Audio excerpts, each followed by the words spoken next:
नमस्कार मु डाइटिशियन निहारिका दास सडांगी समस्त प्रश्न थाए हेयर फॉल हेले आमे कौन करबा हेयर फॉल काहेकि हुए हेयर फॉल को किभଳି भाबरे नियंत्रण करबा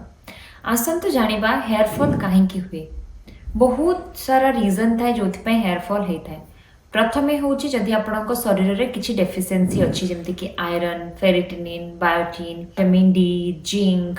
ये सब जदि आपनक शरीर रे डेफिशिएंसी अछि माने विटामिन्स रिलेटेड सेकंड होची आपण जदि स्ट्रेस रे रहउचंती थर्ड होची आपनकर वेदर आ वाटर आपण को प्रकार एनवायरनमेंट रे रहउचंती को पानी आपण यूज करचंती गाधेला बेले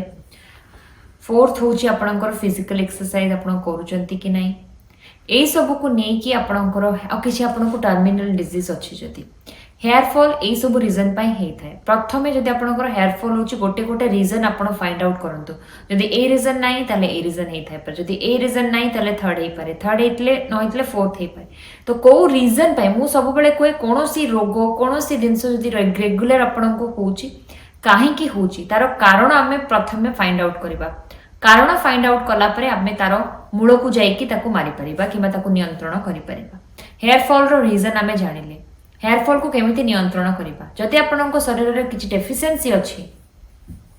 डेफिशिएंसी पई आमे डाइट रे ताको इंप्रूव करिबा केराटिन जेमति हमर हेयर प्रोड्यूस करे प्रोटीन ताको केराटिन रिच आमे प्रोटीन रिच डाइट नबा आपनकर आयरन डेफिशिएंसी थिले आयरन रिच डाइट नबा ग्रीन लीफी वेजिटेबल्स नबा कलरफुल वेजिटेबल्स नबा जिंक पाई पंपकिन सीड्स नबा तो ए सब डाइट रे आमे सुधार आनिबा द्वितीय होची जदि आपनकर स्काल्प सब बेले ऑयली रहउची आपनकर एक्सेसिव डैंड्रफ रहउची डैंड्रफ पई आमे एंटी डैंड्रफ शैम्पू यूज करबा स्काल्प को आमे डॉक्टर को सहित परामर्श करिकि तार ट्रीटमेंट करबा तृतीय होची आपण एक्सरसाइज प्रत्येक दिन एक्सरसाइज करिवे व्यायाम कले आपणक बॉडी रे ब्लड फ्लो ठीक से हबो आपणकर हैप्पी हार्मोन्स ठीक से रिलीज हबो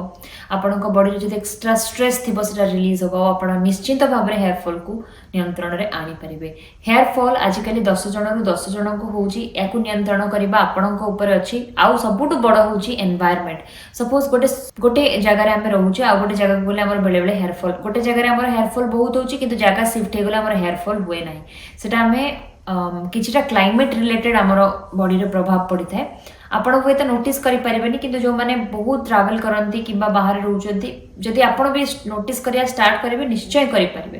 तो जदि आपनक शरीर रे ए पॉइंट्स रे कोनोसी भूल नाही आपनकर डेफिशिएंसी नाही आपण एक्सरसाइज करचंती डाइट ठीक से अछि ता परे भी जदि आपनकर हेयर फॉल होची ताले सेटा क्लाइमेट किबा वाटर रिलेटेड हे थाई पारे तो ये सब आपण काम करंतु या ऊपर केमती ठीक करिवे एवं हेयर फॉल को नियंत्रण रे निश्चय आनी परिबे जदि आपण को हेयर फॉल कंट्रोल पई डाइट प्लान दरकार हमरो completely homemade Odia diet plan रहउची हम ऑफिशियल नंबर रे आपण व्हाट्सएप करि परिबे एहा एक पेड सर्विस हम चैनल को लाइक शेयर एवं सब्सक्राइब करबा पई आदो भूलिबे नाही रहिली नमस्कार।